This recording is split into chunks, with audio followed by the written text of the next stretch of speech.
As always, I'll start with thanking our crowd. It's it's just one thing I've learned in the Big East. There's not a big difference, talent-wise.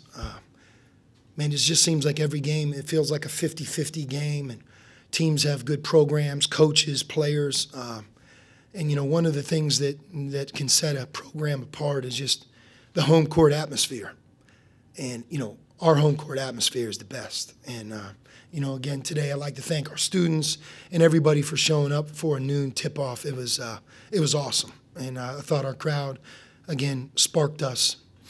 I'm thrilled to win. I think you have to take some joy in winning a conference game. There are no easy nights here in the Big East. We didn't play well today. I credit Georgetown and Patrick. They were undermanned. Primo Spears was just fantastic. 15 of 31. Man, I've coached a lot of games now. It's hard to get 31 shots up, and I don't know how many bad ones he actually got up. It just really was remarkable. And he had 37 points. He had also 11 assists. We had no answer for him, and we haven't had an answer for Kolick. We haven't had an answer for Gibson. And we don't have an answer really on defense. So, I'm thrilled with the win. We're going to work our butt off to just try to keep getting better, fix what we need to fix. But, our defense is really bad.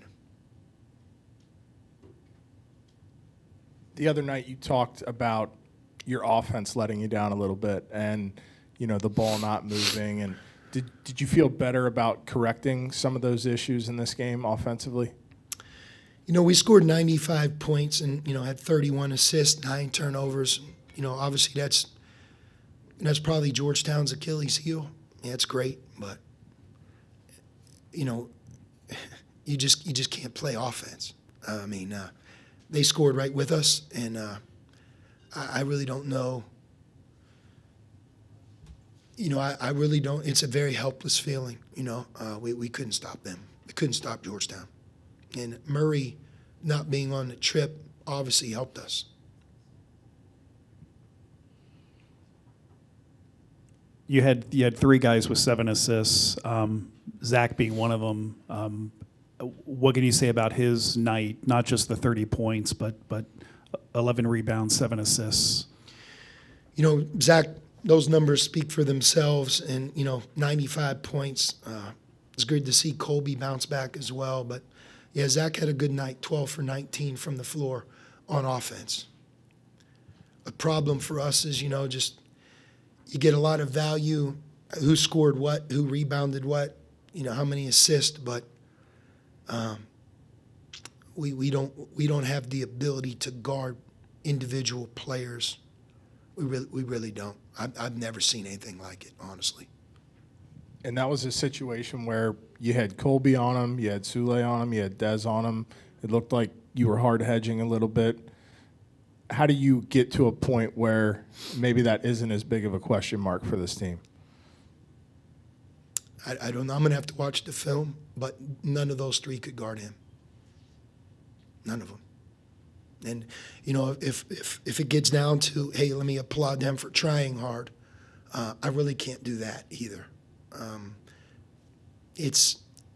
There's a will that a basketball player sometimes has that when it comes down to, like, getting a stop or, hey, this guy's hot, that a player just rises, like his effort level rises. And that alone just makes it more difficult. But I think the fact that he was able to shoot 31 shots, I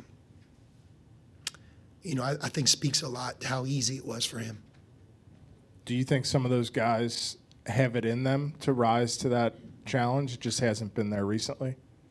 I don't know. We're at game 20. I think obviously if you talk to Georgetown, one of the things that hurts them maybe is their depth. But, Heath's out and Murray's out. The last time we played them, they scored a lot on us, but they had those other 2 guys as well. And I remember after the game saying between Heath, Murray, and Spears, and those guys can really score.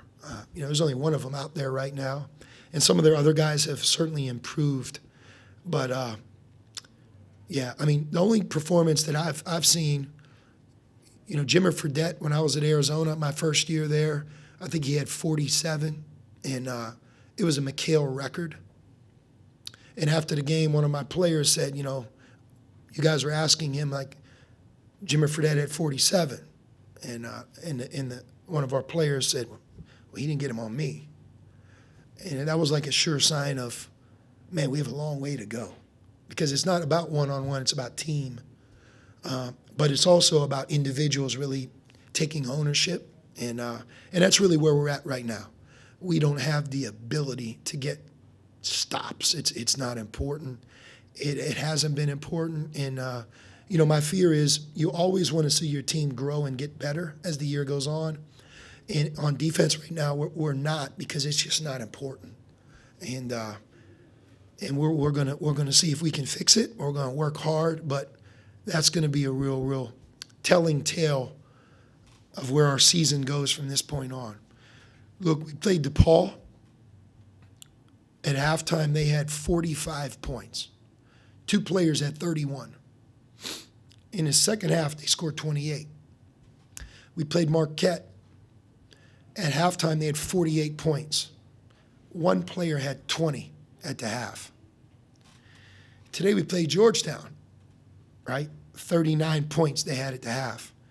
What did Spears have at the half? 17 of the 39? At some point, just tackle a guy or something, right? I mean, it has to change. And that's just not right now who we are.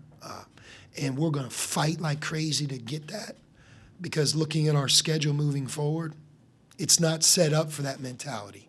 The days of us outscoring teams has ended. We're going to have to do both. We're going to have to play really good offense. We're going to have to play better defense. Guys have to improve, and they're going to have to give everything of themselves. I've lauded Colby Jones because he's such a great kid and such a good player, but he's struggling on defense as well. And, I would say he's the one candidate to maybe fix that leak in the roof we have. So we'll see.